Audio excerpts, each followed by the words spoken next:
আসসালামু আলাইকুম। আজকে আপনাদের সাথে আরেকটা অভিজ্ঞতা শেয়ার করছি। আমার পরিচিত একজন পাকিস্তানি ভাইয়া আছে, যিনি ফেডারেল এমপ্লয়ি। উনি এখানকার সরকারি চাকরি করে। আমার যে অবজারভেশন সেটাতে আমি দেখেছি যে নরমালি পাকিস্তানি ফ্যামিলি একটু কনজারভেটিভ হয়। উনাদের মেয়েদেরকে ওনারা ঘরের বাইরে ওরকম কাজ করতে দেয় না। বেসিক্যালি ছেলেরাই কাজ করে আর মেয়েরা স্টে এট হোম মম।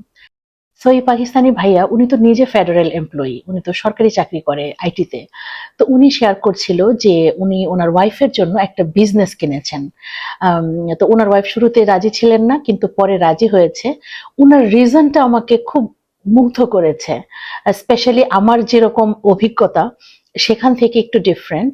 উনি যেটা বলছিল যে আমি আমার ওয়াইফকে বলেছি যে আজকে যদি আমি মারা যাই তাহলে কালকে থেকে আমার পে চেক আর আসবে না। সো আমি চাই এমন কিছু তুমি করো যাতে অ্যাটলিস্ট বাড়ির মর্টগেজটা দিতে পারো। ভাবা যায় যে একটা মানুষ তার অবর্তমানে তার ফ্যামিলি কিভাবে থাকবে, কিভাবে সার্ভাইভ করবে, সেটা সে বেঁচে থাকতেই চিন্তা করছে। প্রাকৃতিক দুর্যোগের জন্য আমরা নানা রকমের প্রিকশন নিই, জীবনের দুর্যোগের জন্য আমরা কতটুকু তৈরি?